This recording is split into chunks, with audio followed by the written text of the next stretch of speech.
바벨론의 느부갓네살 왕과 군대와 그의 통치하에 있는 땅의 모든 나라와 모든 백성이 예루살렘과 그 모든 성읍을 칠 때에 말씀이 여호와께로부터 예레미야에게 임하여 이르시되 이스라엘의 하나님 여호와께서 이와 같이 말씀하시니라. 너는 가서 유다의 시드기야 왕에게 아뢰어 이르기를 여호와의 말씀에 보라, 내가 이 성을 바벨론 왕의 손에 넘기리니 성을 불사를 것이라. 내가 그의 손에서 넘어지지 못하고 반드시 사로잡혀 그의 손에 넘겨져서 내 눈은 바벨론 왕을 볼 것이며 그의 입은 내 입을 마주 대하여 말할 것이요 너는 바벨론으로 가리라. 그러나 유다의 시드기야 왕이여 여호와의 말씀을 들으라. 여호와께서 내게 대하여 이와 같이 말씀하시니라. 내가 칼에 죽지 않고 평안히 죽을 것이며 사람이 너보다 먼저 있는 내 조상들 왕들에게 분향하던 것 같이 내게 분향하며 너를 위하여 애통하기를 슬프다 하여 주니 이는 내가 말하였습니다. 여호와의 말씀이니라 하시니라. 선지자 예레미야가 이 모든 말씀을 예루살렘에서 유다의 시드기야 왕에게 아뢰니 그때 바벨론 왕의 군대가 예루살렘과 유다의 남은 모든 성읍을 쳤으니 라기스와 아세가라 유다의 견고한 성읍 중에 이것들만 남았음이더라. 아멘. 오늘은 22번째 예레미야 시간으로요, 예루살렘의 함락과 성도의 안식이라는 제목으로 말씀을 상고해 보도록 하겠습니다. 지난주에 했던 부분들, 성도의 위로와 소망과 그 부분이 있는데 한번 안사모님 좀 읽어주시겠어요? 성도의 유일한 위로와 소망은 메시아로 말미암는 통치입니다. 기름 부음을 받은 메시아가 우리에게 그리스도로 오셨고 말씀을 품은 성도는 그리스도의 통치를 받아 하나님의 아들을 낳는 삶을 살게 됩니다. 예레미야 33장의 말씀이 바로 메시아의 통치로 말미암는 성도의 역사 속 현실에 대한 말씀이므로 성도는 하나님이 이를 행하시고 이루시고 성취하여서 마침내 부르짖어 하나님의 응답을 얻고 하나님이 완성하시는 비밀스러운 일을 보는 자가 됩니다. 하나님의 은밀한 일이 내 안에서 나를 통해서 보이게 되는 것입니다. 하나님이 이 역사와 율법을 통해서 나를 다루시는 그 일 속에 하나님의 은밀성이 보이게 되니 내 자궁에 넣어준 천국의 복음 말씀의 씨가 자라게 하시는 것입니다. 예레미야 33장은 바로 이러한 교회의 역사를 새 언약이라는 구약 신학적 담론을 통해서 설명하는 것입니다. 그래서 새 언약과 관련된 이야기가 30장부터 31, 32, 33. 그러니까 되게 소위 말해 이제 주석책을 보면 소망에 관한 메시지.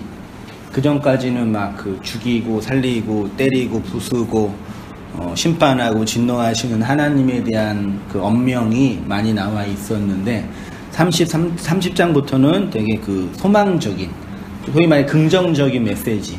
하나님이 죽이시지만 완전하게 죽이시는 것이 아니라 그 일로 말미암아 너희들을 세운다. 그게 이제 소위 말해 언약으로, 신학으로는 새 언약적 이제 메시지거든요. 그런 소망을 예레미야 자신이 담고 이제 말씀 사역을 진행해 나간 거예요.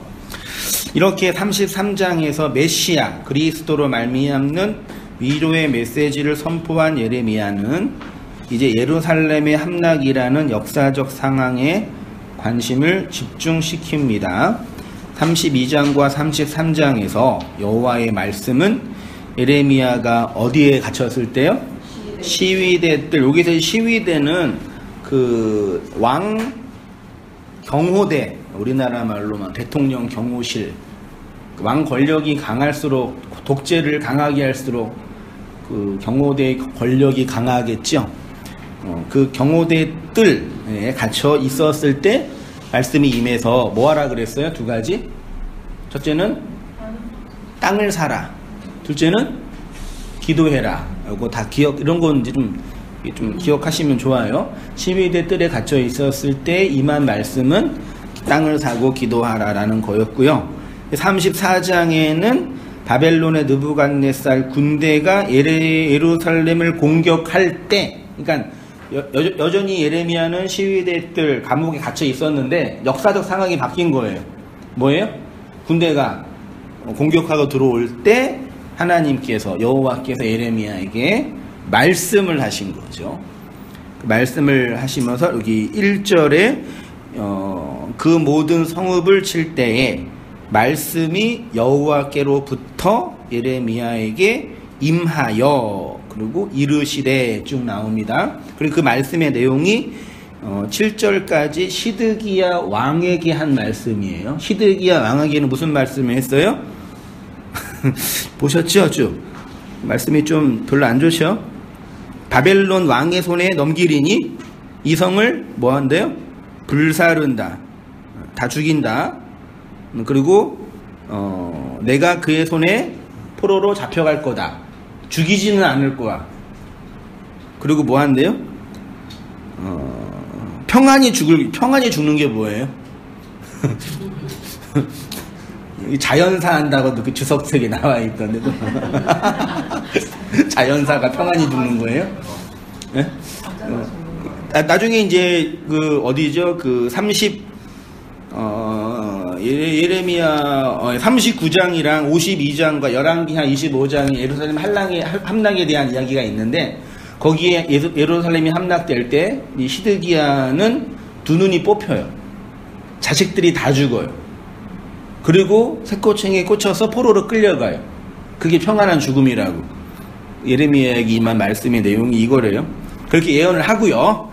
8절부터 22절 기록하지 않는 부분에서는요, 유다 백성에 대한 경고를 하는데 그 경고의 핵심은 뭐냐면 너희가 내 명령을 지켜서 안식일을 지켰는데 안식을 지켰는데 노예들을 다 풀어줬는데 다시 그 언약을 어겼다. 심판한다. 그 얘기가 나온 게 22절까지 말씀이에요. 집에 가셔서 한번 꼭 본문 읽어보셔요. 그게 말씀이 진행됩니다. 오늘은 이스라엘의 멸망 혹은 하나님이 직접 세우신 예루살렘이라는 종교의 수도가 바벨론에 의해서 함락된 역사적 사건이 무슨 의미인지, 이거는요 유대인들에게는 아주 되게 중요한 그 역사적 사건이에요. 유대인들에게는. 그리고 그것에 대한 해석도 되게 중요해요. 우리나라도 비슷하게 일제강점기가 있었잖아요. 일제강점의 역사에 대한 해석이 다양하게 있죠. 소위 말해 보수주의, 극우적 보수주의자들은 일제강점, 일제의 통치가 나빴지만 그래도 필요했다. 왜요? 우리나라가 사대주의에 물들어서 자력으로는 독립할 수 없는 그런 나라였는데 일본이라는 선진국이 침략해줘서 공장도 만들어주고 철길도 만들어주고 근대화에 기여해줬다. 동의하세요? 근데 여전히 학계에서는 그런 분들이 많이 있어요. 어떤 목사는 공산화되는 것보다 일제의 침략이 더 낫다. 동의하세요? 소위 말해 이제 우리나라 친일파적 색깔이 강한 분들이 있죠. 그래서 근대 문명이 슬프게도 저도 이렇게 신학도 공부하고 철학도 공부하는데 용어가 다 철학이라는 그 용어 자체가 조선시대는 그 용어가 없었어요. 누가 만들었겠어요? 일본 학자가 한자를 이용해서 철학, 기독교, 원래 그리스도교잖아요. 원래 우리나라 그런 용어가 거의 다 이제 일본의 그 근대화되면서 남아있는 거예요. 35년 동안 영향을 받은 거니까 얼마나 많이. 저 어렸을 때 요이땅, 덴뿌라, 담마내기도 일본 말이죠. 하여튼 빡 돌다.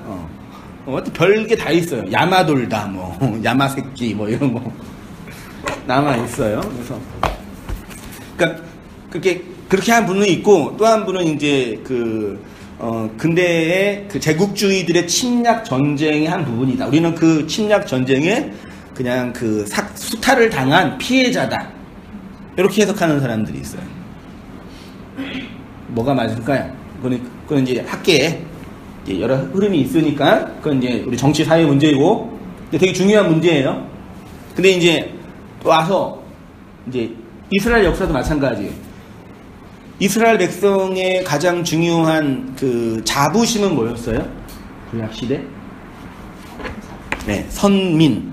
하나님의 특별하게 선택을 받은 특별한 민족이다. 우리는 저런 오랑캐들과 다른, 이방인들과 다른 하나님의 특별한 사랑과 은혜를 받아서 간택받은 특별한 민족이다. 그런 선민의식이 기본적으로 깔려 있었어요. 그렇죠? 그러면 어떻게 해야 돼요? 하나님의 특별한 사랑과 관심을 가져가지고 다른 이방인들은 받지도 못한 하나님의 사랑을 받았는데 그럼 어떻게 돼야 돼요? 이 세상에서 잘 돼야죠. 성공해야 되고 나라가 강성해야 되고 국가가 발전해야 되고 부자가 돼야 되고. 근데 그렇게 있다가 예루살렘이 함락되고 나라가 멸망한 사건을 보면서 이 두 가지 사건을 어떻게 해석했겠어요? 하나님의 특별하게 선택받은 민족인데 바벨론에서 멸망을 당했다니까요. 나라가 없어졌어요. 모든 왕들과 귀인들은 다 끌려갔어요. 그럼 뭐예요? 어떤 신학적인 고난이 와요? 해석이 와요. 버리셨다. 무슨 뜻이 있을까? 혹은 사랑한 거 맞나? 사랑한 거는 맞아. 근데 우리를 치셨어. 왜? 아, 징계하셨구나. 우리가 정신을 바짝 차리고 다시 하나님께 순종하면서 나라를 회복하자. 이게 소위 시온 운동의 회복이거든요. 이런 다양한 그 해석학적 틀들이 다양하게 일어났어요. 그게 이제 뭐가 맞냐, 뭐가 옳으냐라고 제가 말하는 게 지금 중요한 게 아니라요. 그걸 어떻게 우리가 받아들여야 되냐가 중요하다니까요.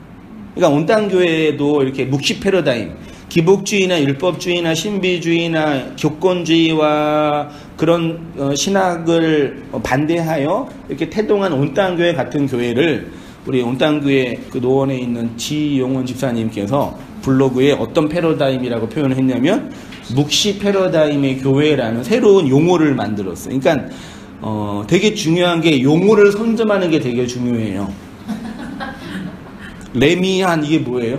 레미안 사시잖아요. 더 이상 레미안을 못 써요. 그 좋은 말인데. 그렇죠. 힐 스테이트. 이미 브랜드로 선점을 했잖아요. 그러니까 그 의미가 다른 사람이 사용하면 안 되는 거예요. 그러니까 우리 교회에서도 뭐 구원 혹은 뭐 여러 가지 이런 용어가 있잖아요. 자유, 안식 그런 용어에 대한 이해가 되게 중요한 거거든요. 그러니까 묵시 패러다임 안에 있는 교회 안에서도 율법주의, 기복주의, 신비주의적인 다양한 분파가 있는 것처럼 이 모임 안에서도 자기 나름대로의 해석학적인 틀을 가지고 성경과 교회와 역사를 해석하는 다양한 분들이 있어요. 그래서 지역적 교회를 세워서 나가는 게 필요 없다. 그래가지고 그냥 편안하게 인터넷 들으면서 교회 생활, 인터넷 들으면서 일상적인 교회 생활, 물리적인 교회 생활 안 하시고 말씀만 듣는 분들도 계시고, 어떤 분들은 이렇게 지역 교회를 세워서 교회를 일으켜야 되겠다는 분도 계시고, 어떤 분들은 여자도 아니고 그냥 뭐라 그럴까요? 자유롭게 계시는 분도 계시고. 그러니까 해석에 대한 틀은 다 달라요. 우리도 여기 한 10대 분 계시는데 성경 한 본문을 읽었어요. 예를 들어서 오늘 34장 1절부터 7절까지 한번 읽었어요. 자, 그러면 이제 여러분이 이 본문을 보고 느끼고 그리고 해석하고 적용한 부분이 있으면 한번 말해봅시다. 그러면 다 한마디씩 했어요. 어떤 분은 말을 아주 잘할 수도 있고 어떤 분은 되게 못할 수도 있겠죠. 직접 다 했어요. 그럼 어떻게 흐를까요? 다 동일한 얘기를 할까요? 딴 얘기를 할까요? 다른 얘기를 할까요? 어떻게 생각하세요? 네? 그러니까 말씀은 다 똑같죠. 계시된 말씀 똑같죠. 요거를 내가 받아들인 말씀이 있죠. 그거는 다 달라요. 왜 달라요? 우리 각자가 지적인 수준, 역사적인 이해, 신학적인 어떤 지평, 감정적인 상태, 그러니까 다 다르니까 말씀을 나눌 때 그 다 다르게 얘기한다는 거예요. 그럼 누구 말이 맞아요? 다 맞아요. 누구 말이 맞는 거예요? 목사 말이 맞죠?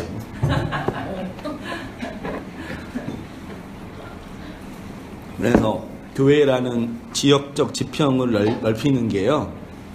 그래서 어려워요. 1000명이 교회를 다니면 1000명 다 자기 생각으로 다녀요. 그죠? 어떤 말이에요. 그래서 이제 한성희 목사는 온땅교회는 뭘 이제 그 만들어내야 되냐면 소위 말해 이제 묵시 패러다임이라는 그 보편 분자 뭐죠? 이 분모는 똑같았잖아요. 그 안에서 여러 가지 스펙트럼은 있지만 기본적으로 함께 맞춰야 할 기본적인 해석상의 원리들이 있단 말이에요. 최소한의. 이해되시죠? 요거를 범주를 인정하지 않으면 교회를 못 다니시겠죠. 그러니까 온땅에 오시는 많은 분들을 보면서 결국은 이제 교회를 못 다니시거나 교회를 옮기시거나 하시는 분들은 뭐 한성희 목사의 인격적인 결함을 봐서 뭐 기분이 나빠서 그런 분들도 계시겠지만 기본적으로 자기가 생각하는 어떤 여지와 관련돼 있어요. 그래서 이런 거에 말씀을 들을 때 한성희 목사의 설교는 내가 생각했던 어떤 여지와 충돌이 일어날 때 힘들어하는 거예요. 나는 여태까지 이렇게 생각해 왔는데 이분은 이렇게 생각하네. 근데 어떤 목사는 그런 말씀의 여지를 열어놔요. 그러면 이제 문제가 없죠. 근데 저도 그런 부분도 있지만 또 어떤 부분은 그런 부분이 심지어 틀렸다. 그건 옳지 않다라고 말할 때도 있단 말이에요. 그러면 이 여지가 안 생기잖아요. 그럼 힘든 거예요. 이해되시죠? 그래서 어느 정도 보편적인 원리나 보편적으로 받아들일 영역은 동일하게 있잖아요. 우리가요. 기복주의 틀렸고 그건 옳지 않죠. 신비주의는 왜곡되어 있다. 이렇게 그런 있잖아요. 그렇지만 이 안에서 새로운 의미를 만들어내야 되는데 이게 어렵다. 그래서 이 묵시 패러다임에서 새롭게 태동한 뭐 프로슈카메이 교회나 뭐 하나사랑교회나 뭐 소베클레시아나 뭐 기타 등등의 교회들이 여러 사람들이 이렇게 움직여요.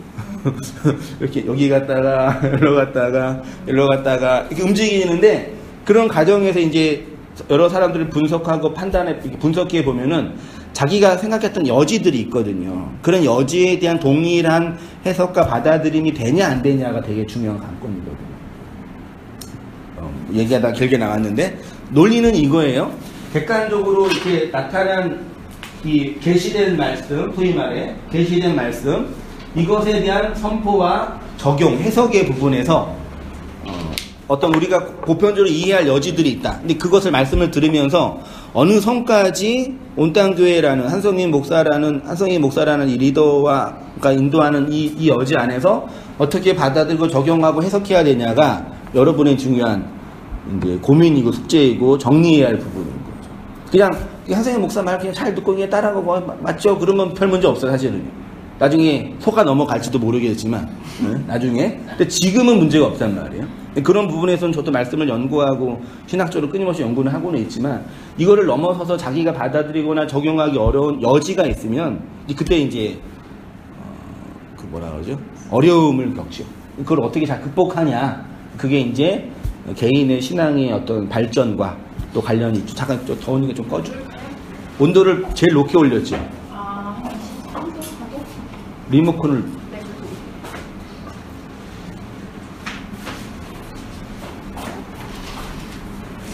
추우면은 추워도 힘들고 더워도 힘들고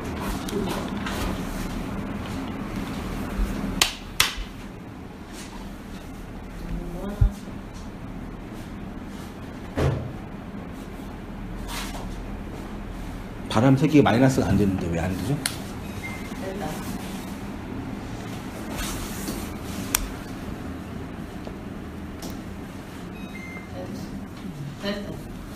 좀 있으면 이제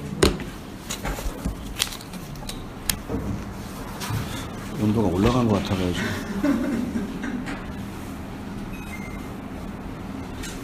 전원 눌러도 안 돼요? 저는 꺼죠. 내려간 것 같아요. 예, 내려갔어요.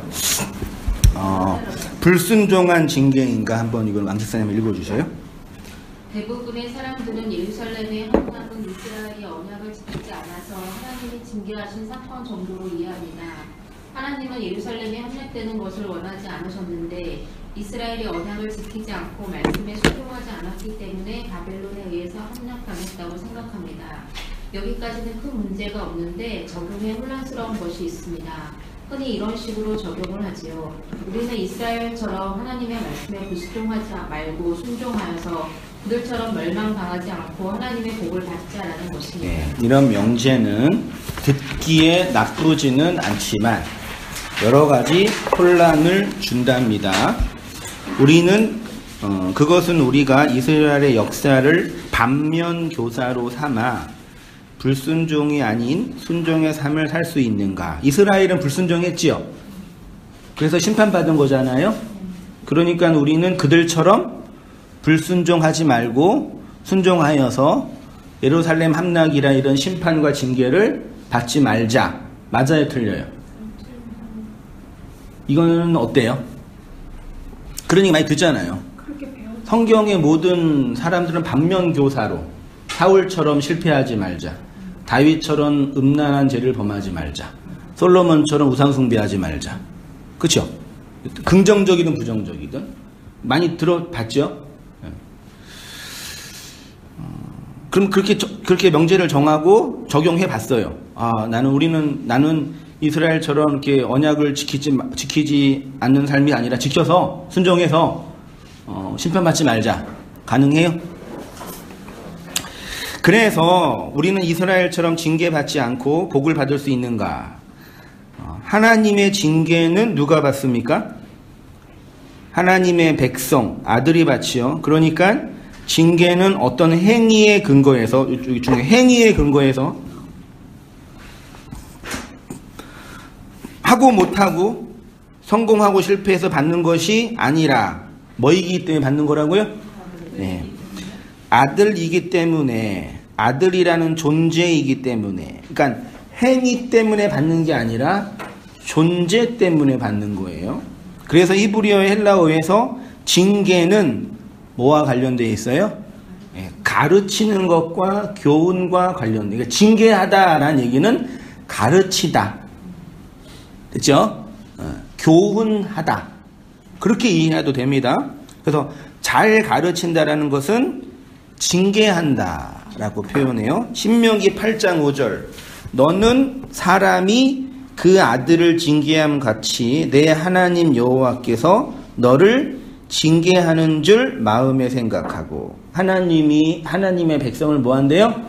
징계한대요. 특별히 히브리서 12장 4절 이하. 한번 우리 지은 자매님 읽어주시겠어요? 너희가 죄와 싸우되 아직 피 흘리기까지는 대항하지 아니하고 또 아들들에게 권하는 것 같이 너희에게 권면하신 말씀도 잊었도다 일렀으되 내 아들아 주의 징계하심을 경히 여기지 말며 그에게 꾸지람을 받을 때에 낙심하지 말라. 주께서 그 사랑하시는 자를 징계하시고 그가 받아들이시는 아들마다 채찍질하심이라 하였으니 너희가 참으면 징계를 받기 위함이라. 하나님이 아들과 같이 너희를 대우하시나니 어찌 너희 아버지가 징계하지 않는 아들이 있으리요. 징계는 다 받는 것이거늘 너희에게 없으면 사생자요 친아들이 아니니라. 또 우리 육신의 아버지가 우리를 징계하여도 공경하였거든 하물며 모든 영의 아버지께 더욱 존중하며 살려하지 않겠느냐. 네, 감사합니다. 이 징계라는 단어가 파이데이아래요. 파이데이아나 징계인데 이게 또 교훈, 훈련, 양육. 그래요. 양육이 좋은 용어네요. 아이를 낳았으면 양육하죠. 가르치죠. 그거를 한글 성경이 징계라고 표현도 했답니다. 자, 징계는 다 받는 것이오늘. 히브리서는 심지어 징계는 인과율적인 행위의 영역이 아니라 행위 이전의 존재의 영역이라고 합니다. 징계는 다 받는 것이오늘. 이스라엘의 멸망과 예루살렘의 함락이 하나님의 징계입니다.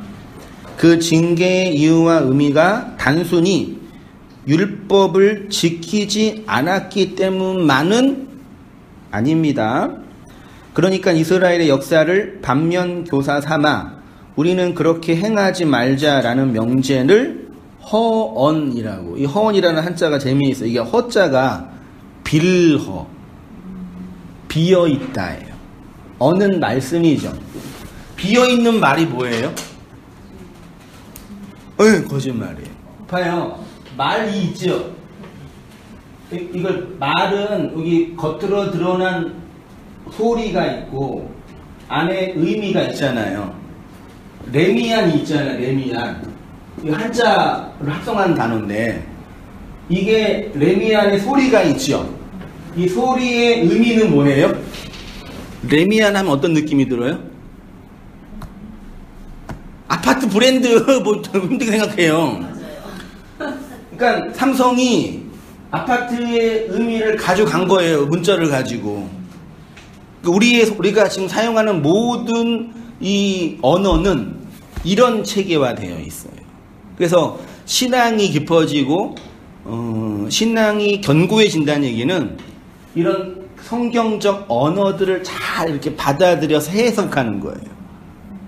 구원, 자유, 생명, 안식 이런 의미를 왜곡되게 지난주에 기도했잖아요.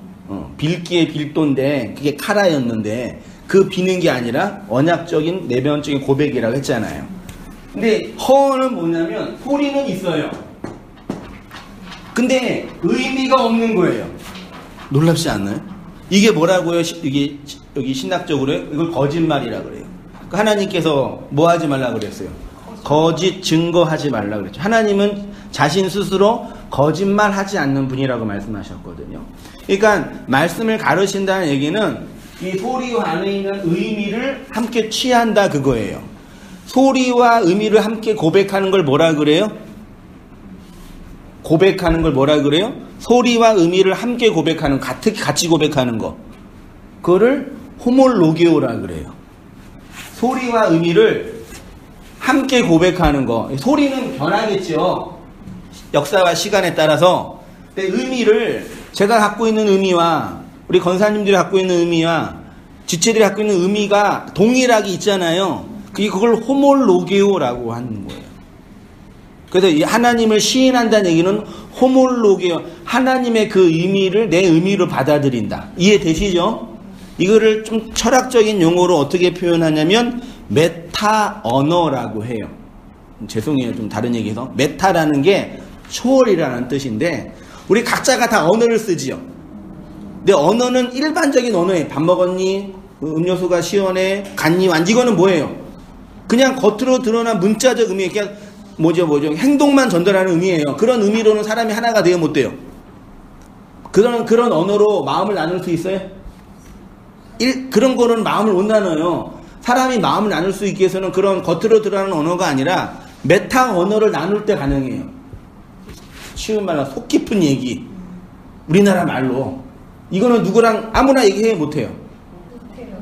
거의 한 사람이 누구랑 메타를 나눌 수 있는 사람은 거의 없어요, 사실은. 엄밀한 의미는 없단 말이에요. 근데 속의 얘기를 함께 나누는 걸 그걸 메타 언어라 그러고, 교회라는 공동체, 그리스도를 머리로 한 교회 공동체, 교회 일원은 그리스도와 함께 메타 언어를 나누는 공동체예요. 그러니까 교회가 언어를 나누는 공동체라는 게 사실은 되게 중요해요. 모임하고 행사하고 뭐 교제하고 놀고 그렇게 해서 친해질 수도 있지요. 그렇게 하라고 하니까 나도 그렇게도 해야지 친해지. 그 필요해요. 근데 본질은 그런 겉으로 드러난 그 물리적 언어가 아니라 속의 얘기. 네. 그 얘기를 안 하는 걸 허언이라 그래요. 겉에만 있고 속이. 말씀을 쭉 읽었어요. 말씀을 문자적으로 지키세요. 문자적으로 의미로 가져가세요. 그거를 뭐라 그런다고요? 허언이라 그런다. 그걸 거짓말. 하나님은 거짓말 하지 말라 그랬단 말이에요. 거짓말 하면 안 돼요. 이해되시죠? 예루살렘의 함락의 의미. 그러면 예루살렘 함락의 의미는 뭐냐? 예루살렘은 구약 신약에서 매우 중요한 사건입니다. 그래서 성경에서요, 열왕기하 25장과 예레미야 52장과 예레미야 39장에 예루살렘 함락에 관한 사건을 기술에 있어요. 나중에 시간 되시면 쭉 보시고요. 예레미야 38장 28절 이하 제가 한번 보겠습니다. 예레미야가 예루살렘이 함락되는 날까지 감옥들에 머물렀더라.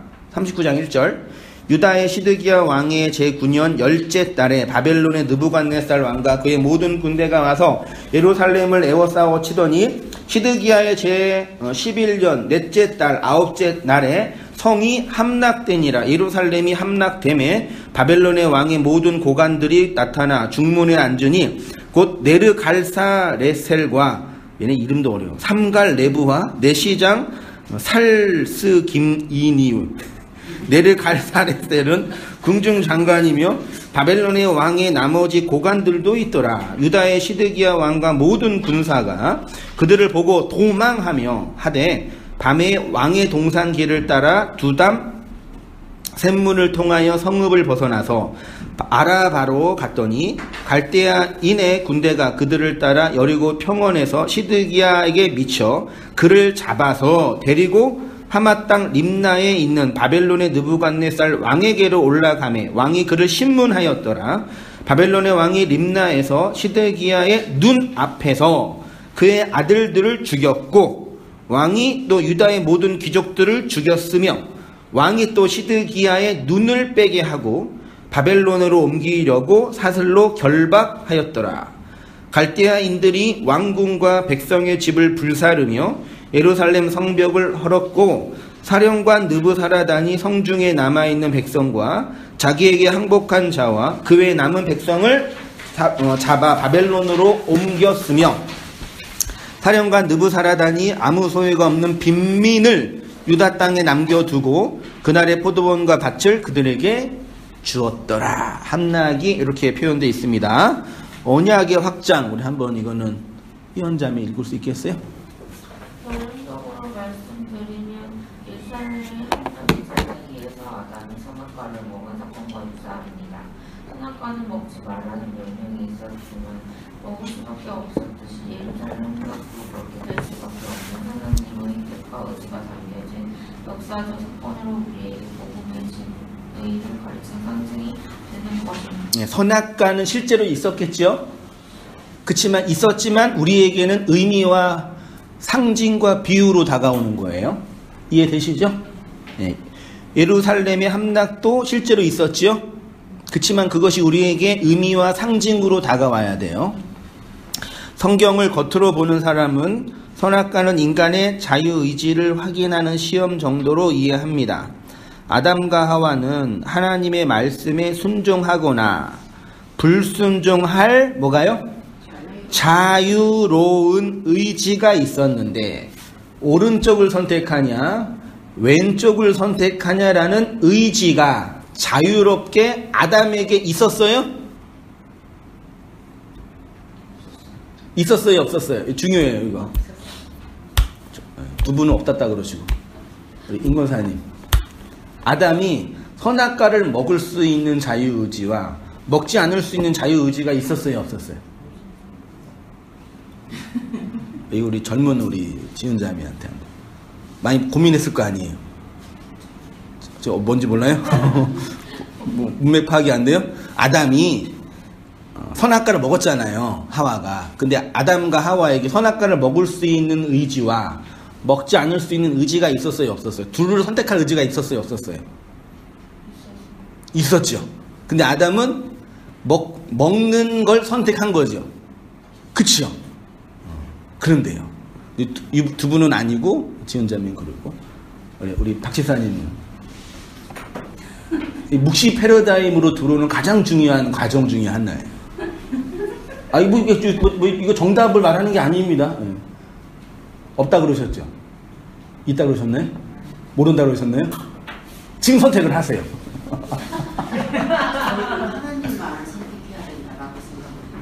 아니 이거 무슨 소리죠? 아니 그러니까 여기에서 이제 선택의 의지는 있잖아요. 네. 근데 제가 예를 들어서 하나님을 믿고 안 믿고는 제가 의지가 저한테는 뭐 있는데 그래도 여기서는 하나님한테 순종해요. 그러니까 아담과 하와가 순종할 힘도 있고 불순종할 힘도 있는데 아담은 불순종한 걸 선택한 거냐 이 얘기죠. 그 말씀인 거죠. 그렇죠? 우리 박 지사님. 그럴 수밖에요. 없었다? 그러면 선택의 의지, 선택의 여지가 없었다? 그러니까 제가 이 보세요. 제가 이게 무슨 차라고 그러셨죠? 블루베리 차와 원두 커피가 이렇게 있어요. 제가 뭘 먹을까 선택할 수 있어요, 없어요? 있어요. 이런 것처럼 아담이 먹냐 안 먹냐를 선택할 수 있었냐라고 여쭙는 거예요. 있었다. 네. 권사님은요? 선택할 수는 있었는데 네. 선택할 수 저희 하나님께서 선택할 수 없게끔 만들어 놓으셨어요. 그게 없는 거잖아요. 네, 없는 거죠. 선택할 의지가 없었다. 네. 근데 이게 되게 중요한 게 소위 말해 이제 묵시 패러다임 안에서의 하나님 주권과 하나님 의지를 말할 때, 그러니까 아담의 입장에서는 선악과를 안 먹을 만한 능력이 있었냐라고 할 때는 없었다. 그렇죠? 선악과는 먹을 수밖에 없었다. 맞나요?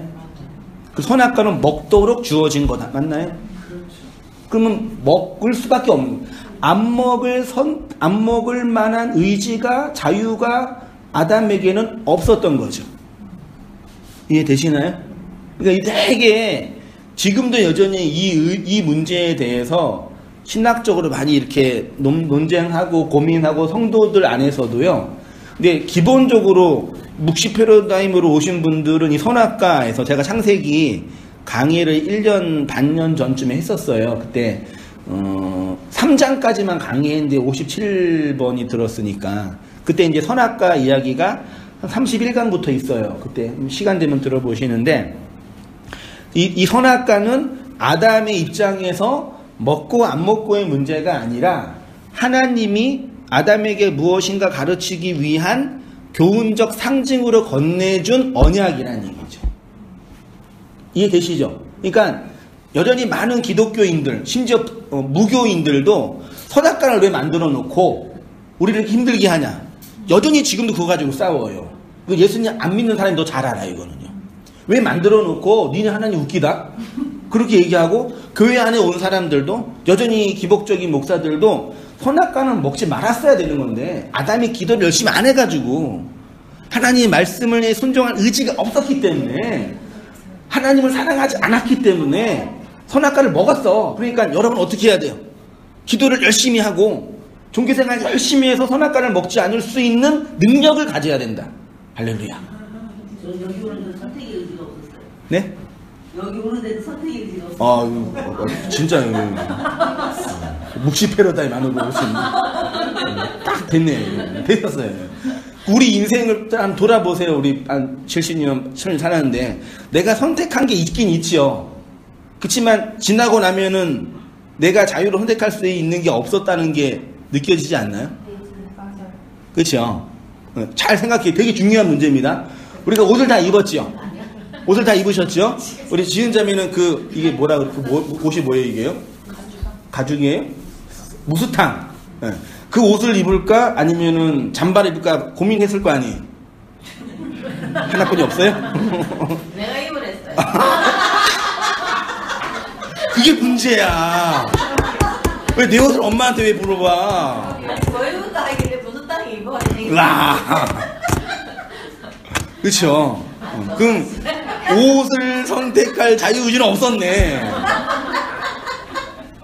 엄마 여기 속박당하고 있네. 근데 많은 우리 학생들은 자기가 옷을 입겠다고 선택을 하잖아요. 우리 큰아들이 요즘 중학생들이 롱패딩을 안 입으면 큰일 나요. 우리 둘째 아들 커넥터를 사달라고 난리 쳐가지고 사줬는데 지가 선택한 거예요? 아니면 어떤 거대한 힘에 의해서 익혀진 거예요? 지는 지가 선택했다고 말하거든요. 근데 우리 입장에 볼 때는 그냥 어떤 거대한 힘에 워너비가 있기 때문에 원어원이 있기 때문에 입는 거죠. 그러니까 이 세상을 다 볼 때 우리가 선택은 하죠. 빨간 걸 입냐 파란 걸 입냐. 옷 다 입으셨죠. 다 엄마가 입으라서 입고 내가 입었잖아요.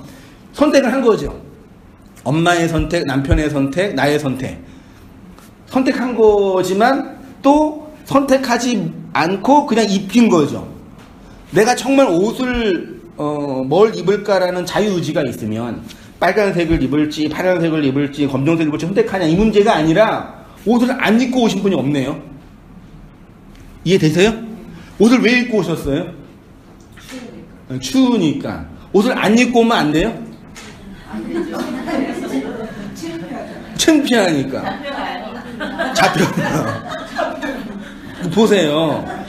옷에 대한 진정한 자유는 빨간색을 입냐, 파란색을 입냐, 노란색을 입냐가 자유가 아니라 옷을 안 입는 것도 자유예요.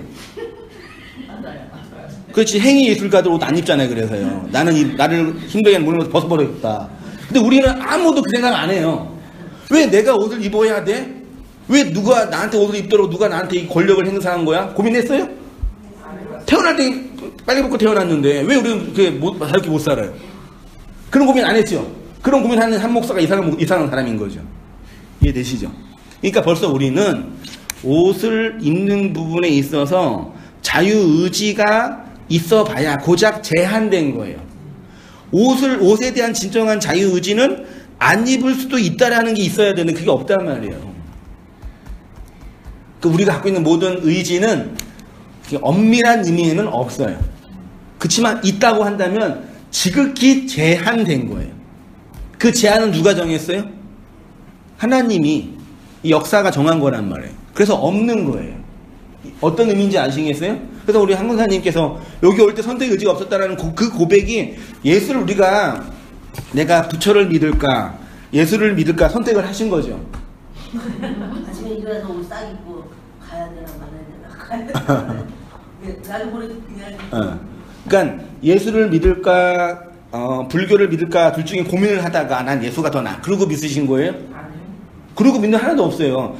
믿을 수밖에 없는 필연적인 이유가 있었기 때문에 믿는 거죠. 그렇죠? 내가 선택한 거예요? 믿음이 주어진 거예요.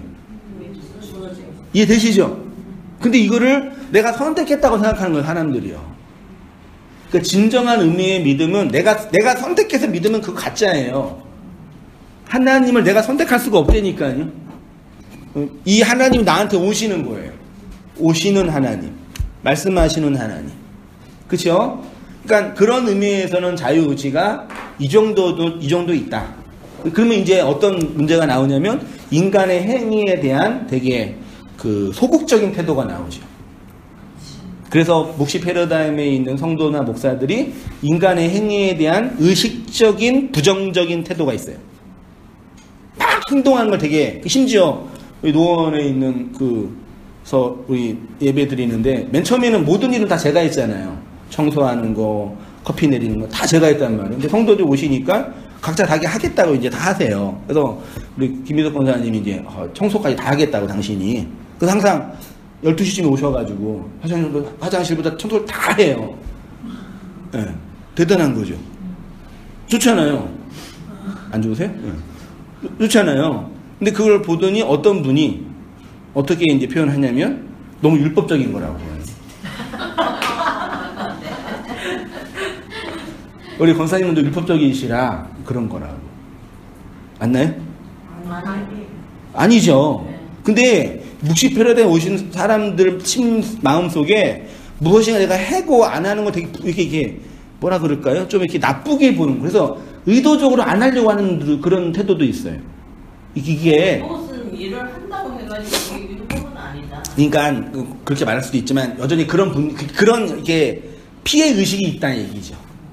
하고 안 하고 갇혀 있어서. 네. 이게 교회 일찍 가서 뭐 주거 내려주는 거 그것도 자기 의를 위해서 하는 거다. 맞아요?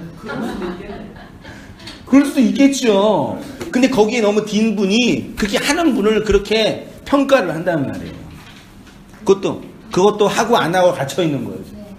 그러니까 우리는 이렇게 어느 부분에 있든지 좌로나 우로나 치우친단 말이에요. 되게 중요하거든요. 그런 부분에서 말씀을 들으시면서 잘 이렇게 정리하고 이렇게 해결해 가셔야 돼요. 자유의지요. 언약으로 주어진 선악과 있죠. 예, 이거를 우리 장문사님. 선악과는 우리가 하나님의 말씀에 순종하느냐 불순종하느냐를 선택하는 시험장이 아니라 하나님의 생명을 건네주기 위한 가져가 내용으로 주신 언약입니다. 천천히 좀 읽으세요. 예루살렘의 함락도 같은 멀리에 있습니다. 쉽게 말해 하나님의 말씀에 불순종해서 예루살렘이 함락된 것이 아니라 예루살렘이 함락이라는 역사적 사건을 통해서 그 안에 담겨진 상징과 비유로 하나님의 사랑과 은혜가 무엇인지를 가르치기 위함이라는 것입니다. 그러니까 예루살렘이 함락되는 그 사건을 보면서 이스라엘 백성이 하나님의 말씀에 불순종하여서 이렇게 심판을 받은 거야. 거기에만 머물러 있으면 안 되고 그 함락을 통해서 하나님의 사랑과 은혜가 우리에게 어떻게 설명되고 있는지 알아야 한다는 것입니다. 네, 그걸 언약이다 제가 표현한 거예요. 예루살렘의 함락을 통해서 알 수 있는 것은 율법의 성은 반드시 그리스도에 의해서 함락되어야 한다. 중요한 명제입니다. 율법의 성은 반드시 그리스도에 의해서 함락되어야 한다. 이스라엘의 입장에선 예루살렘이 함락되는 것이지만 바벨론의 입장에서는 예루살렘을 정복하는 거겠죠. 이스라엘 역사 중에 땅을 정복한 경험이 있는데 바로 여호수아를 중심으로 한 가나안 정복 전쟁입니다. 가나안 정복은 예수 그리스도를 상징하는 여호수아가 7 족속이 살고 있는 가나안 땅인 우리를 약속의 땅으로 정복해 가는 성도의 전 인생을 상징으로 보여줍니다. 여호수아의 가나안 정복을 반대편으로 보면 바벨론의 예루살렘 함락입니다. 예레미야 38장 28절과 39장 2절에 함락이라는 단어가 나와요. 아까 읽었던 본문이요. 근데 38장 2절의 함락을 히브리어로 라카드라고 하고요. 39장 2절의 함락은 바카라고 해요. 라카드는 성을 빼앗다, 점령하다, 사람을 사로잡다 라는 뜻으로 사용이 됐고요. 바카는 쪼개다, 뚫다, 부수다 이런 의미로 사용이 됐는데 바카가 아주 중요한 단어로 성경에서 사용이 됐습니다. 보세요. 창세기 7장 11절 노아가 600세 되던 해 둘째 달 곧 그 달 11의 날이라 그날에 큰 기품의 샘들이 터지며 있죠. 요 터지며가 바카예요. 오늘 함락으로 번역을 하면 큰 기쁨의 샘들이 함락되며 좀 이상하죠?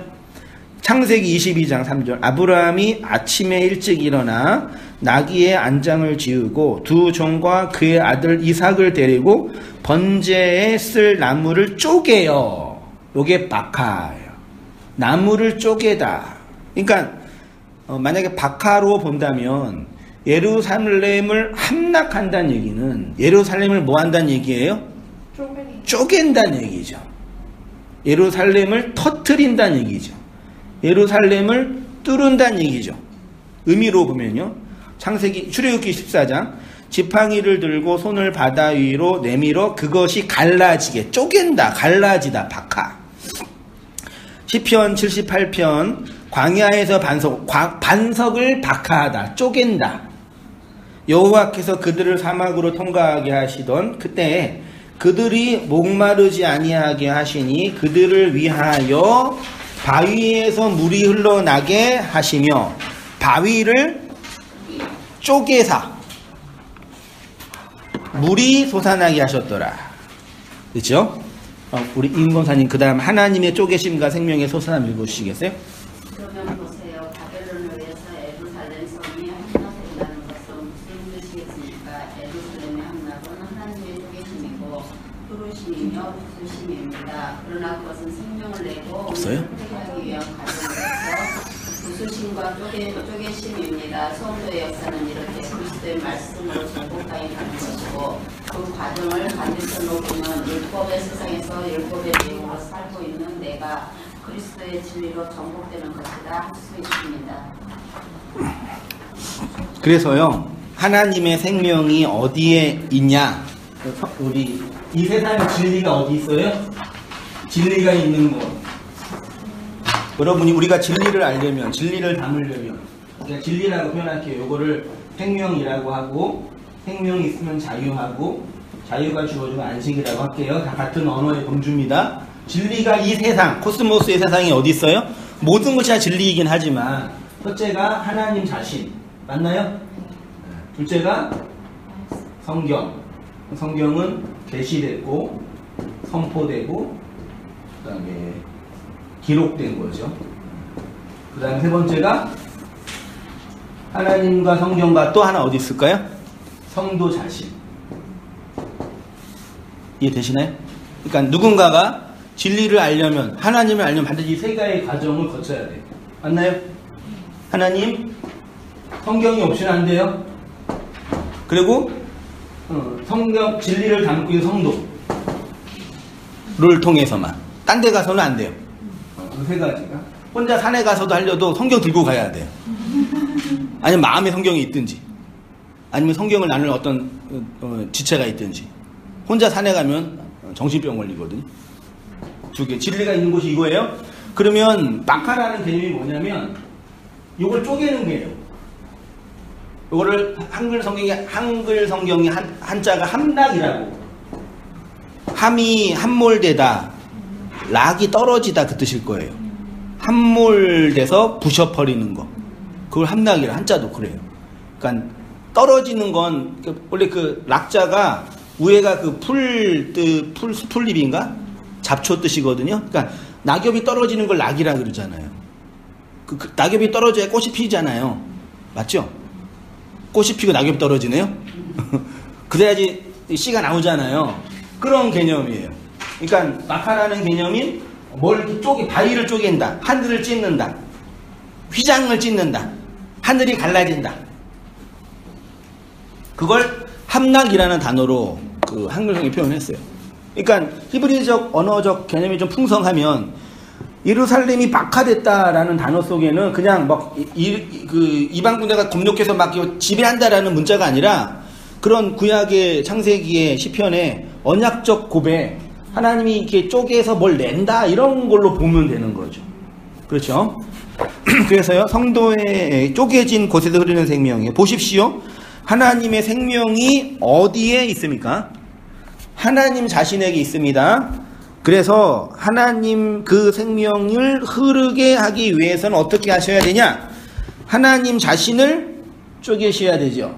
그 쪼개시는 본문이 마태복음 27장 51절에 성소의 휘장이 위로부터 아래로 뭐예요? 찢어져 있죠. 찢어져. 이게 바카의 히브리어인 스키조라는 단어예요. 성막의 성소가 휘장이 찢어졌다는 얘기는 하나님이 찢어졌다 그 뜻이에요. 하나님의 죽음, 하나님의 찢어짐. 그리스도의 진리가 어디에 있냐? 기록된 성경에 있죠. 그 성경을 찢어야 되겠네요. 성경을 찢으세요. 성경을 찢는다, 쪼갠다. 그거를 신약 성경은 성경이 열린다라고 표현해요. 안 놓이고 하늘이 열린다. 안노이고하고 바카오 같은 아이네. 동의적인 의미. 꼭 같다는 얘기도 아니에요. 같은 의미로 포함될 수 있는. 스키조는 같은 단어고요. 안 놓이고는 좀 넓은 의미로 표현됐어요. 그러니까 하늘이 열리는 건 하늘이 찢어지는 거예요. 예수님이 세례받을 때 하늘이 열렸죠.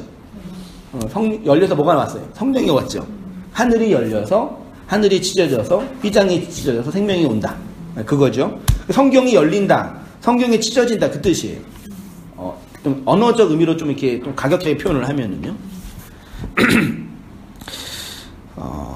바위를 쪼개심으로 생명의 물을 내십니다. 그리스도의 말씀이 어디에 또 새겨져 있냐면 성도의 마음이죠.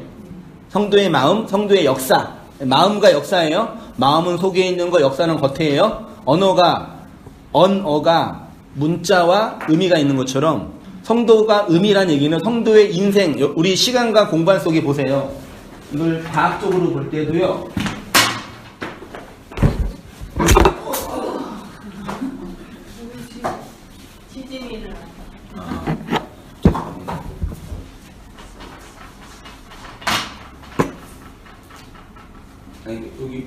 여기 문자가 있고 껍데기가 의미가 있다고 그랬죠. 성도의 우리가 의미라 한다는 얘기는 뭐냐면 우리가 흘러가는 말씀이라는 얘기는 뭐냐면 우리의 그 의미가 있죠. 속에 겉에 뭐가 있어요? 껍데기가 있죠. 이 껍데기가 뭘로 주어지냐? 시간과 공간으로 주어져요. 그래서 우리가 초월이라는 얘기, 중요한 얘기는 뭐냐면은 시간과 공간이 없어지는 거예요. 맞나요? 요거를 딱 걷어내 하나님께서요. 우리의 죽음을 통해서. 걷어내면 뭐만 남아요? 의미만 남는다. 이 의미는 시간과 공간을 통해서 여러 가지 펼쳐져 있는데 시간과 공간 속을 이걸 빼버리니까 의미가 여기에 있는 의미와 여기에 있는 의미가 같이 되는 거예요. 그래서 아브라함이 경험했던 하나님과 한성님이 경험하는 하나님은 뭐예요? 같아야죠. 그래야지 같은 말 호몰로그가 가능한 거죠. 그러기 위해서는 그러니까 아브라함과 저의 차는 시간과 공간의 차이예요. 그러니까 하나님이 그 의미를 갖게 하려면은 시간과 공간을 걷어내는 거예요. 그럼 이게 하나가 되는 거죠. 이건 과학적으로도 맞아요. 블랙홀이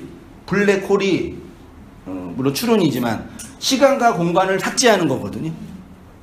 그래서 다른 차원으로 넘어가게 하는 거예요. 그럼 블랙홀 개념은 이거 없애버리는 거예요. 그럼 이제 이건 과학적 추론이에요. 아직은 모르겠지만 또 비슷해요. 그래서 그러니까 이 역사 속에서 우리가 살고 있는 이 시간과 공간 속에 주어지는 개별적인 사물과 사건들은 우리가 이 의미를 알라고 의미를 담으라고 주어진 그릇인 거죠. 그렇죠? 그 성도를 쪼개서요.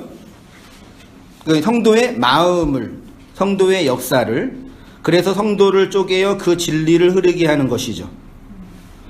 그게 하나님의 사역인 거죠. 그러니까 하나님이 반드시 역사 속에서 하시는 일이 뭐예요? 하나님 자신을 쪼개고 성경을 열게 하고 성도를 쪼개어서 하나님의 그 생명을 흐르게 하는 존재로 하나님이 지금도 일하고 계셔요. 맞나요? 그게 하나님이 열심히 일하니까요. 그렇기 위해서 교회도 세우시고 교회도 깨뜨리시고 등등등 역사 일을 이루어 가시겠지만, 그래서 그리스도의 생명과 자유와 안식이 무엇인지 모르는 자들이 그 생명을 인식하기 위해서는 성도의 쪼개짐을 통해서 그리스도의 생명과 자유를 인식할 수 있습니다. 그러하기에 하나님은 하나님의 생명을 위해서 반드시 누구를 쪼개요? 하나님의 백성을 반드시 쪼개죠. 그래서 하나님이 언약받은 이스라엘 백성을 반드시 뭐예요? 함락시킨 거예요. 바벨론의 느부갓네살을 들어서. 이거를 유대인들이 알고 있을까? 알고 있을까요? 모를까요? 예수님 모르는 사람은 몰라요. 그래서 그렇게 죽자고 그렇게 예루살렘 회복하려고 그렇게 막 트럼프 이용하고 하는 거예요. 돈 벌고. 그걸 모르니까 그 껍데기에 갇혀 있으니까. 그 되게 웃겨니까 그 예루살렘이 모든 유일신교의 성지예요. 유대교, 이슬람교, 기독교는 카톨릭도 포함된다고 한다면. 세계의 유일신교는 세 개뿐이 없거든요. 무섭지 않아요, 그러니까. 근데 그걸 문자로 껍데기로만 보고 있는 사람들은 그거에 집착하는 거예요. 그 예루살렘을 회복해야 한다고. 그래도 껍데기 집착하는 사람들 보면 시간과 공간에 하나님은 걷어낸다고 하셨잖아요. 네. 걷어내면 의미가 통하니까 같은 되는 거잖아요. 네. 그러면은 시간과 공간 속에 갇혀가 있는 거네요. 그렇죠. 그러니까 갇혀가지고 자기를 용서하지 못하고 죄책감에 갇혀 있는 거죠. 네. 그래서 요걸 해체한 분들이 이제 진짜 시간과 공간을 초월하시는 분들이 계시죠. 네. 초월주의, 날개 달린 분들이에요. 막 날아다녀요, 그분들은 막. 날아다니는 게 좋아요, 기는 게 좋아요? 날아다니는 아, 그래요? 기면 안 돼요? 날아다니면 이렇게 땅이 없으면 못 날아다니거든요. 그러니까 너무 날아다니는 분한테는 좀 당겨야 돼, 이렇게 끌을 줘서 내려오세요, 좀 이렇게. 너무 기는 분한테 좀 이렇게 끌어올려야 돼요. 좀 날아다니시라고. 이게 신앙이라는 게. 보세요, 이렇게 초월이 있고 내재가 있다 그랬잖아요. 그래서 이렇게 있는데 여기 위로 올라가는 거예요. 내려가고 이 양 두 땅 뒤에서 만나요. 한없이 높아진다는 뜻이잖아요. 그러니까 높아지는 거랑 내려가는 거는 결국 같은 거래니까요. 그러니까요. 네. 그러니까 여기에서 너무 내려가는 너무 기는 분들한테 지금도 기복주 안에서 막 그 기도하고 있는 분 있잖아요. 그분들한테 자유롭게 하려고 올려야 되고 또 날아가는 분한테는 내려야 돼요. 우리 둘째 아들이랑 내 둘째 아들 선물로 드론을 사줬거든요. 좀 저렴한 드론을. 근데 이게 조정을 못해 막 계속 올라가는 거예요. 계속 올라가가지고 이상한 데 떨어져가지고 잃어버려가지고 집사람들 대통령 욕만 얻어먹고 막 잃어버렸어요. 진짜 밖에서 했구나. 예. 계속 올라가더라고. 집에서 있는데. 조용히 하세요. 조용히 하세요. 너무 올라가면 돼요, 안 돼요? 좀 올라갔다가 좀 세상도 보고 좀 내려와야지. 충전도 시키고. 새, 오른 짐승, 기어다니는 짐승, 날아다니는 새. 역사 속에 있으려면요. 잘 얘기해주세요. 너무 이렇게 기시는 분한테는 좀 이렇게 날개도 달려주고, 너무 날아가시는 분한테는 좀 당겨주면서, 그냥 적절하게 얘기해줘야죠. 아무 때나 날개만 주고 그러면 되겠어요. 근데 나르는 사람을 댕겨 내리려면 댕겨 넣는 사람을 무시하더라고요. 모르니까 그런 거죠. 그렇죠. 네, 모르니까. 네가 몰라서 그래, 그렇게 얘기하겠죠. 나르는 사람이 그러니까 자기밖에 모르는 게 아니에요. 네, 너무 날아다니니까. 네. 근데 그러면 안 되죠. 근데 그 사람도 시간과 공간 속에 또 갇히는 것 같아요. 그러니까 뒤에 그런 의미로 너무 날다가 이제 뒤에 돌아서 땅으로 꺼진다니까 이렇게요. 그렇죠. 만나요 뒤에서요. 그렇죠. 그러니까 어떻게 보면은 시간과 공간 속에 그러니까, 또 자기가 그러니까 극단적인 기복주의랑 극단적인 초월주의는 똑같아요. 같은 거다. 똑같아. 하는 양식 비슷해요. 희한해요. 이 사람들을 보면. 그렇습니다. 그래서 그 중심에 똑바로 서는 거, 좌로나 우로나 치우치지 않는 그게 필요하다 그러시는 거고요. 이렇게 그리스도의 진리로 정복되는 결과로 무엇이 주어지냐면 안식이 주어진다. 그래서 기독교 신앙의 중요한 태제는 생명을 주는 거, 생명을 받는 거, 생명이 주어지고 생명을 받으면 그 생명으로 자유해요. 맞죠? 그 생명으로 자유한 성도의 현실적인 모습을 성경은 안식의 삶이라고 표현해요. 안식이요. 그래서 그 안식이 우리 성도님들에게 어떻게 이해되고 있는지를 한번 보셔야 돼요. 아까 선악과는 인간의 자유의지가 있냐 없냐 정리하신 것처럼 안식도 잘 정리하셔야 돼요. 기독교 신앙의 영역, 이거 박 집사님 한번 이거 글쎄. 여러분은 하나님의 안식을 충분히 경험하고 누리고 있으십니까?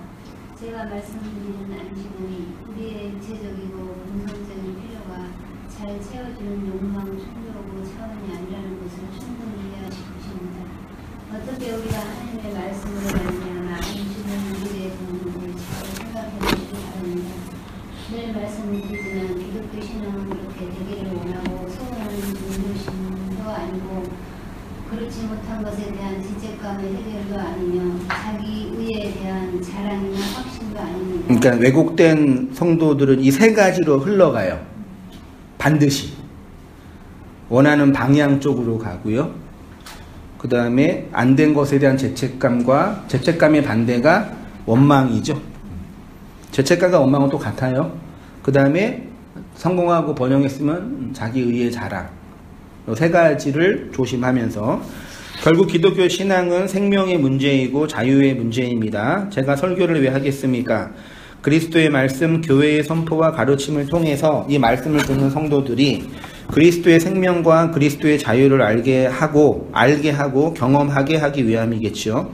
더 나아가 생명과 자유로 살게 하기 위함입니다. 그리스도의 생명과 자유를 알고 있고 경험하고 있느냐는 결국 내가 그리스도의 안식인가, 내가 안식을 경험하냐라는 차원 정도가 아니라요, 그리스도의 그 안식인가 라는 개념이에요.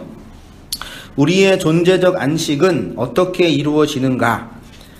그럼 어떻게 안식되냐? 1차적으로 인식, 아는 거. 둘째, 경험에서 어떻게 나타나는가 연관되어 있습니다. 구체적으로 이런 도식이 성립됩니다. 내 안에 있는 말씀이 내 밖에 있는 율법을 삭제하여 하나가 될 때 안식되고 인식되고 경험됩니다. 안과, 쉽게 말하면 안과 밖이 하나가 될 때, 그거를 이제 안식이라고. 이런 안식에 대한 5페이지입니다. 개념과 경험이 있으십니까? 어떻습니까? 우리의 경험이 가장 중요하겠지만 우리 경험뿐만 아니라 그 신앙에서는 중요한 하도는 인지하는 거예요. 인식하는 거예요. 인식하기 전에 또 받아들임도 필요하겠죠. 그냥 쉽게 말하면 아는 거예요. 그 다음에 아는 것뿐만 아니라 시간과 공간 속에서 확인하는 거예요. 그걸 경험이라고 해요. 아는 건 초월적인 거고 경험하는 건 내재적인 겁니다. 두 가지는 항상 있어야 됩니다. 그러니까 우리가 뭘 알고 있냐 되게 중요합니다. 그다음 또 하나는 뭐예요? 네, 어떻게 경험하고 있냐 되게 중요합니다. 내가 모든 걸 다 알 수 없지요. 없잖아요. 어떻게 모든 걸 다 알아요. 모든 걸 다 경험할 수 없죠. 나의 모든 경험이 다 옳은 건 아니죠. 그래서 어떻게 해야 돼요? 다른 사람이 어떻게 알고 있고 어떻게 경험하고 있느냐를 확인을 해야 돼요. 그게 교리적으로 역사적 탐구라고 되게 교회사적 탐구라 그래요.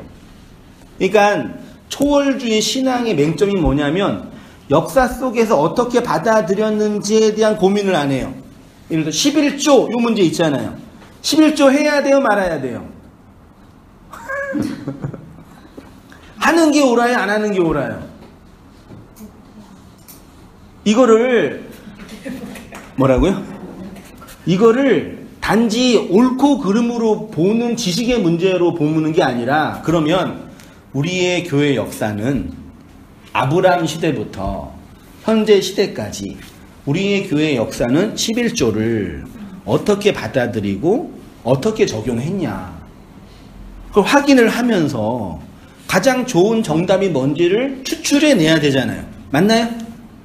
11조를 하는 게 하나님의 뜻이에요? 안 하는 게 하나님의 뜻이에요? 이렇게 접근하면 안 된단 말이에요.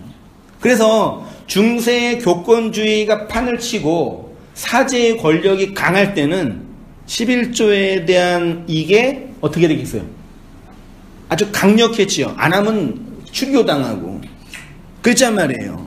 근데 교회가 여러 인문주의 운동이 일어나고 국가 사회가 성립이 되면서 이 교권, 사제의 교권, 가톨릭 교권 약화되면서 11조가 변화된 거예요. 그 어느 사회에서는 헌금이 아니라 종교 세금으로 내고 어느 사회에서는 뭘로 내고 또 우리나라는 기독교가 자생으로 된 게 아니라 서방에서 들어왔잖아요. 서방에 있는 선교사들이 한국에는 술 마시면 안 되고 담배 피면 안 된다고 정했어요. 하도 이 술 담배 많이 하니까. 그리고 화투 치면 안 되고. 왜냐하면 우리나라 이 일제시대의 정황이 역사적 상황이 그런 시대였으니까요. 근데 지금 외국에 있는 목사들은 맥주도 마시고 포도주도 마시고 위스키도 마셔요. 심지어 로이드 목사님 담배도 폈어요. 스펄전 목사는 꼴초였어요. 꼴초 중에 상꼴초였어요. 그 영국이나 이런 분들은요. 그래서 제가 담배 피면서 하나면서 하나님 그러면 아 힘들어 이거. 아 여러분 이해되는 그럼 이해 어떻게 되겠어요? 받아들일 수 있어요? 아 성령이 은혜가 안 되는데 이게 좀 생각해보시다 이랬네요. 스트레스 받으면 담배 피잖아요 남자들은요. 벌써 용납이 안 되시죠 벌써. 근데 한 50년 전에 로이드 목사는 이렇게 서재에서 담배를 피우니까 이게 영국인도 이거 이 담배 있잖아 멋있는 담배 있잖아 이거 뭐라 그래 이거 파이프 담배 하면서 담배 피고 스펄전 목사는 하도 스트레스 받으니까 담배로 스트레스 풀고 그랬단 말이에요. 그거를 곧바로 문맥을 적용해서 스펄전은 나쁜 목사라고 그러면 돼야 안 돼요. 어떻게 목사가 담배를 피워? 웃기죠. 우리 이렇게 단편적으로 본다니까요. 그러니까 이 세상에서 경험하는 모든 것들을 이 지적인 정보, 국어 사전적인 정보로만 보면 안 되고 넓게 봐야 역사적으로 흘러나오는 과정들을요. 그걸 보고 우리는 교회가 국가에서 세금을 안 내니까 자립해야 되고 또 경쟁력이 있어야 되니까 돈을 모아야 됩니다. 그래서 이런 돈을 모아야 되니 이렇게 헌금을 합시다. 그러면 끝나는 거잖아요. 근데 이거를 또 종교적으로 넣어가지고 11조를 안 하면 저주를 받고 막 안 하면 뭐 하고 그게 문제였다는 얘기죠. 무슨 말씀 이해되시죠? 그러니까 우리의 지식과 우리의 경험도 되게 중요한데 그게 충분하지 않으니까 그러면 다른 사람들은 성도님들은 권사님들은 이걸 어떻게 이해하고 있으십니까? 이거를 종합하고 통합하는 게 학문이에요. 학문은 다른 게 아니에요. 보세요. 다른 사람의 신앙 경험을 잘 듣고 바르게 해석하는 것은 신앙의 내용과 경험을 풍성하게 하는데 많은 도움을 줍니다. 이거는 진짜 중요합니다. 메타 언어는 우리의 진리를 해석하는 좋은 방법 중에 하나겠죠. 제가 이거를 메타 언어를 성경어로 호몰로기오라 그래요. 우리나라만 속 깊은 얘기. 밑에 각주를 보세요. 15분이요. 이런 측면에서 교회 공동체의 메타 언어는 호몰로게오는 교회 공동체의 특징을 보여줍니다. 교회 구성원의 개별적인 삶이 그리스도의 진리에 의해서 해석이 되어 언행으로 나오는 것이 메타 언어라고 하고, 기독교 신앙에선 이걸 뭐라 그러냐면 신앙 고백이라고 해요. 신앙 고백이 진짜 중요해요. 사도신경을 우리가 왜곡해서 신앙 고백은 그냥 내가 하나님 믿습니다라는 게 아니라, 여러분 물리학자들이 자신이 믿는 물리학 법칙을 신앙으로 고백해요.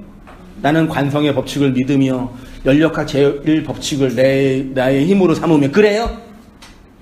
그거는 신앙 고백이 아니라 탐구의 대상인데, 기독교만 신앙 고백이에요. 이 신앙 고백을 그냥 말로 고백하는 게 아니라 하나님의 그 마음으로 내 시간과 공간을 해석한다, 그 뜻이에요. 그 되게 중요해요. 신앙 고백은요. 그냥 우리가 동일하게 전능하사 천지를 만드신 하느님 아버지 그 말이 아니라 우리 각자가 다 뭐하고 계셔요? 신앙을 고백해요. 호몰로게오하고 메타 언어를 써요. 근데 그 메타 언어가 동일한 고백이 아니면 맞아요, 안 맞아요?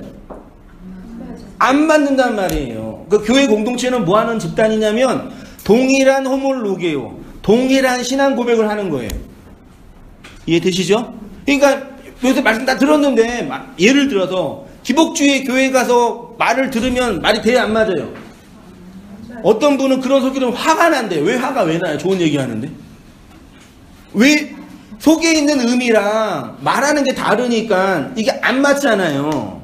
그 공동체성이 결여되는 거예요. 오늘날 교회를 보세요. 오늘날 교회가 뭘로 하나 돼요? 뭘로 하나 돼요? 인간관계로, 친목동으로, 놀러가는 걸로. 그것만 하나예요. 나머지는 다 지 얘기하죠. 제가 어른들 지라서 죄송합니다. 다 자기 얘기하죠.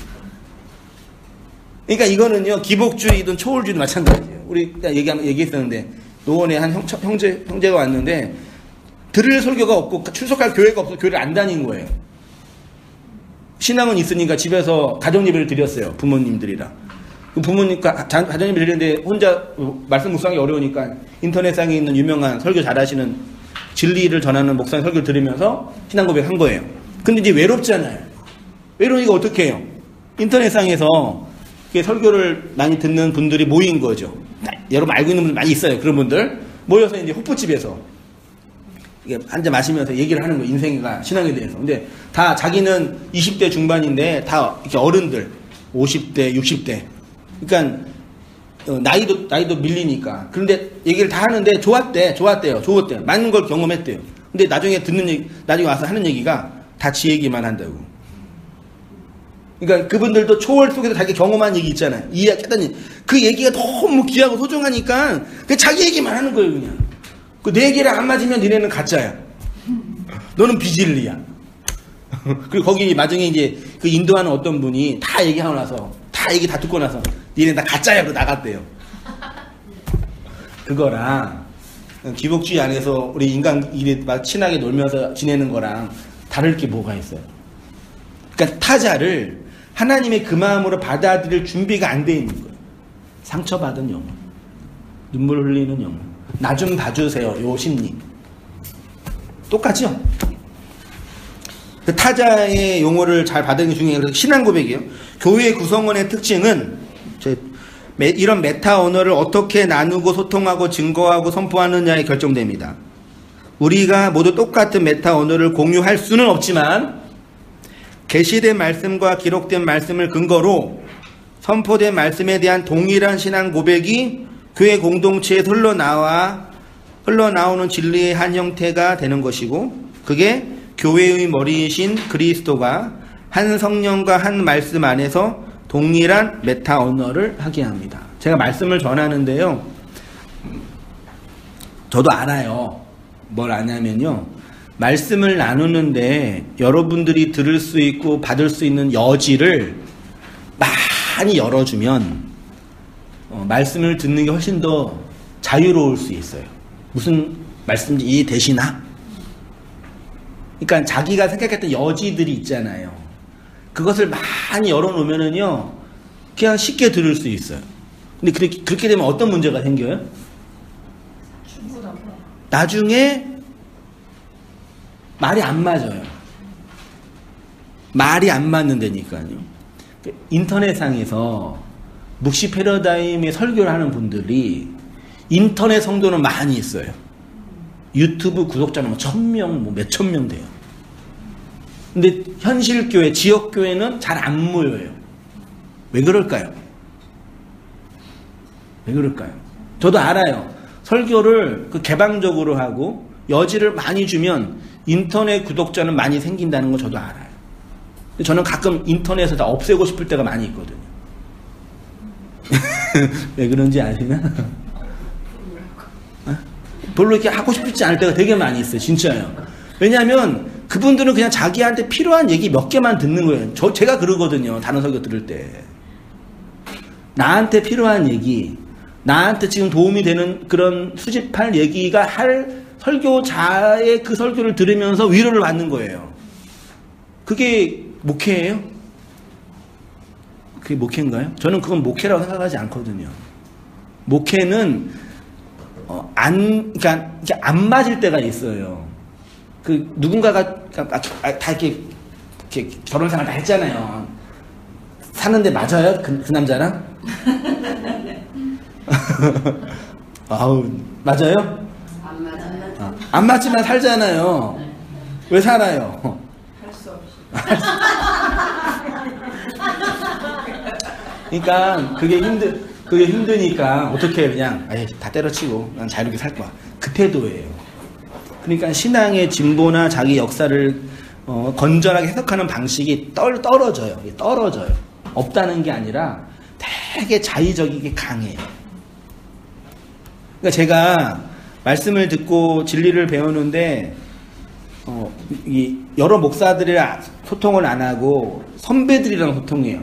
그러니까 2000년의 교회 역사 속에서 진리를 전했던 루터나 칼빈이나 웨슬레나 칼바르트나 이런 신학자들의 글을 보면서 이분들이 어떻게 정리하고 성립했는지를 하나하나 확인하면서 점검해 가는 거예요. 그거를 다 뛰어넘고 내가 진리가 되고 2000년의 교회의 역사는 다 거짓말이야. 그런 분 있죠.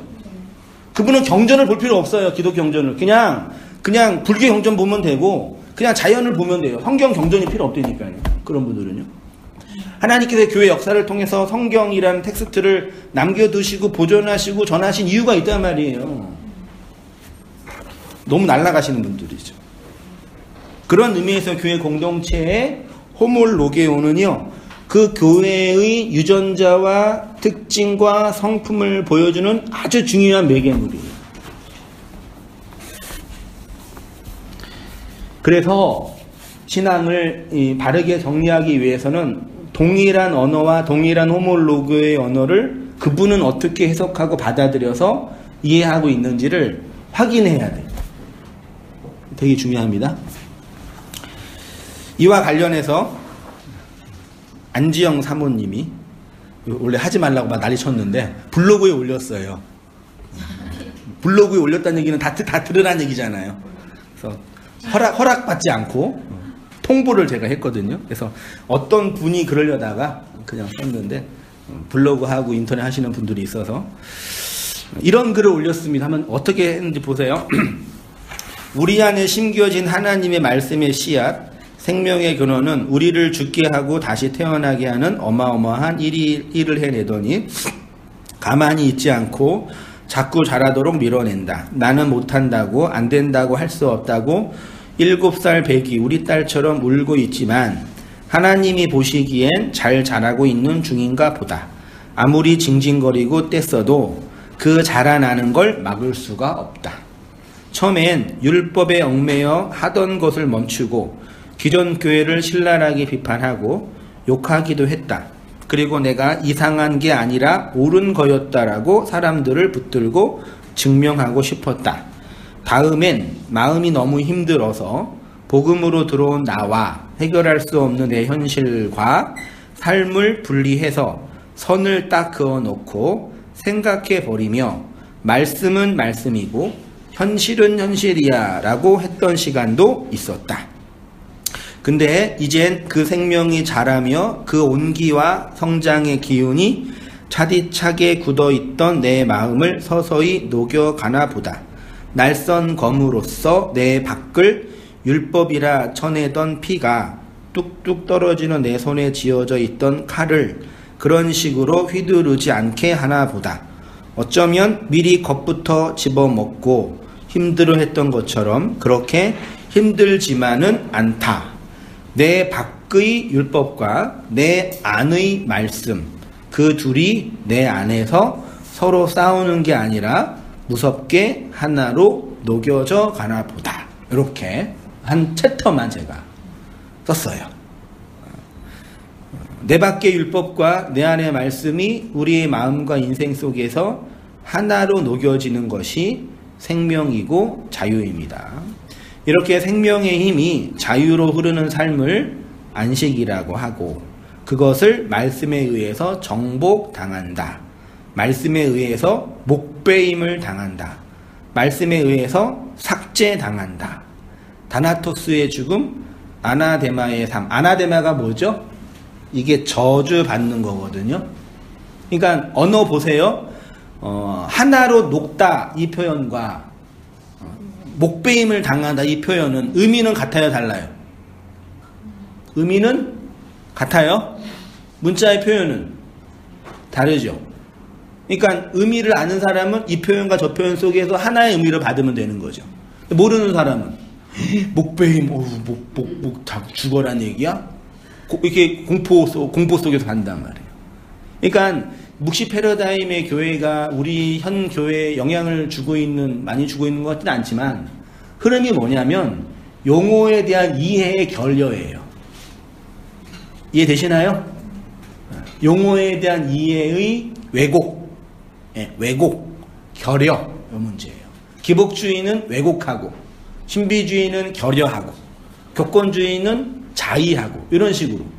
그러니까 우리가 여러분이 말씀을 듣고 역사와 시간 속에 살아가면서요, 생명과 자유와 안식의 문제는 오해했던 의미에 대한 재편, 몰랐던 의미에 대한 이해가 지성과 인지와 이 지식의 문제와 경험의 문제로 풍성해지는 거예요. 우리의 경험 속으로 볼 때는요. 그게 신앙이 자라는 거죠.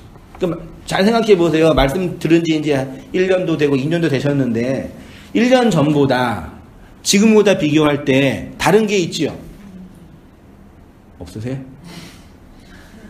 있으세요? 없으세요? 인권사님? 있지요? 근데 다른 게 뭐겠어요? 몰랐던 거 알아가고 경험했던 거 해석하고 그게 자유를 준다고요. 이해되시죠? 그러니까 자유는 별거 아니에요. 옛날에는 귀신 보면 무서웠잖아요. 지금 귀신 보면 안아주고 싶단 말이에요. 처녀 귀신. 지금도 무서워요, 저는요. 근데 옛날에 귀신은 한과 공포의 대상이었는데 지금은 배우니까 걔가 왜 그렇게 됐는지를 아니까 귀신 보고 안 무섭죠. 귀신 하나도 그 정도면 역사에서 경험하는 모든 개별적인 사건들의 의미와 내용들을 내가 알고 역사로 해석해내면은 그게 나한테 자유가 되는 거예요. 그래서 열심히 교회 봉사하고 청소를 해도 자유롭고 안 해도 자유로운 거예요. 근데 하라고 하니까 할 수밖에 없으니까 누군가는 해야 되니까 할 수 있는 거죠. 이해되시나요? 옛날에는 이거라도 해야지 하나님께 복받고 이거 안 하면 저주받을 줄 알았는데 그런 차원으로 하고 안 하고의 문제가 아니잖아요. 그거를 그 일로부터의 자유라고 그러는 거죠. 자유로우신 거죠? 네. 진짜 정말 중요하다니까. 다 되지는 못하겠지만요. 그 다음에 우리 박근혜 읽을 수 있으시겠어요? 보이세요? 네. 예. 율법의 도성이 진리의 성읍이 되면 읽어주셔요. 하나님은 바벨론을 통해서 언약 백성은 이스라엘을 멸망시키고 율법의 도성인 예루살렘을 정복하셨습니다. 겉으로 드러난 이유는 그들이 옛 언약을 지키지 못했기 때문이지만 그 속의 의미는 파괴된 옛 언약을 그리스도를 통해서 새 언약으로 갱신시키기 위함입니다. 그래서 율법의 도성이 진리의 성읍이 되고 인간의 행위와 의로 세웠던 성읍이 하나님의 불성벽이 되는 것입니다. 네, 스가랴 8장 3절에 여호와가 이와 같이 말하노라. 내가 시온에 돌아와 예루살렘 가운데 거하리니 예루살렘은 진리의 성읍이라 일컫겠고. 돌아오신 거예요. 부시고 돌아오셨어요. 만군의 여호와의 산은 성산이라 일컫겠더라. 2장 8절에 이르시되 너는 달려가서 그 소년에게 말하여 이르기를 예루살렘은 그 가운데에 사람과 가축이 많으므로 성곽 없는 성읍이라 할 것이라. 여러분, 성곽 없는 성읍이 뭐예요? 뭐가 이게요? 고대 시대에는 그 성 중심의 도시, 성 중심의 국가 사회였기 때문에요. 반드시 군락을 만들고 주위에 뭘 만들어요? 성벽을 안 만들면 이거 큰일 나요. 죽어요. 집에 대문 없는 건 똑같은 거란 말이에요. 근데 뭐라 그래요? 지금 하나님께서요? 이 성곽을 없앤대요. 어떻게 해요? 죽인다는 얘기죠. 근데 보세요. 성곽 없는 성읍이 될 것이라 여호와의 말씀에 내가 뭘로요? 불로 둘러싼. 그림 너무 멋지지 않아요? 현지사가 그래서 멋있어요. 불성벽. 뭐 같지 않나? 계란말.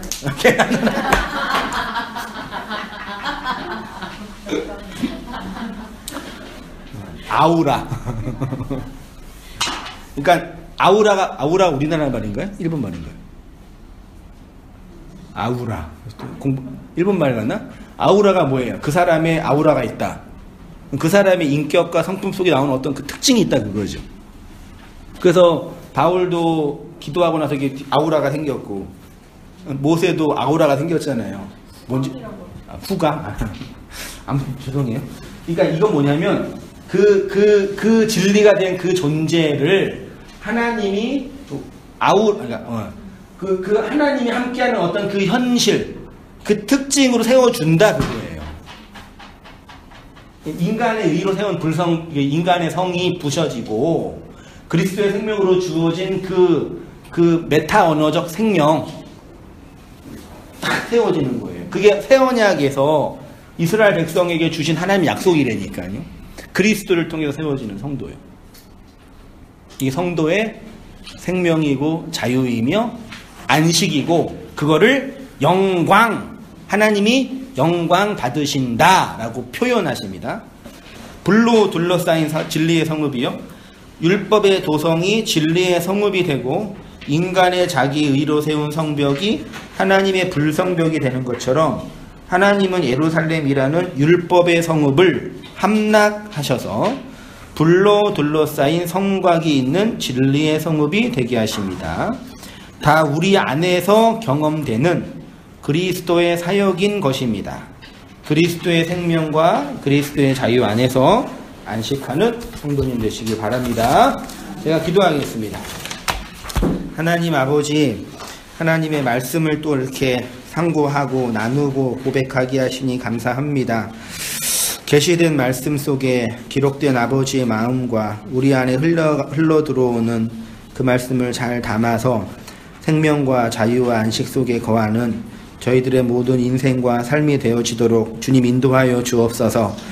예루살렘 함락이라는 끔찍한 이스라엘의 역사가 우리에게 그리스도의 말씀으로 주어지는 은혜의 사건인 것을 또 확인하며 배우고 있사오니 주님의 말씀으로 우리를 하나하나 점령하시고 정복해 가시는 그 과정들을 통해서 바르게 인식하고 배우고 그 경험 속에서 해석함으로 자유가 무엇인지 안식이 무엇인지 우리의 입술로 고백하는 우리의 삶으로 증거하는 모든 삶이 다 되어지도록 인도하여 주시옵소서.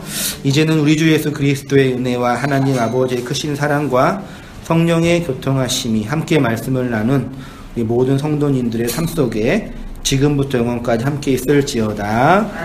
아멘. 네, 감사합니다.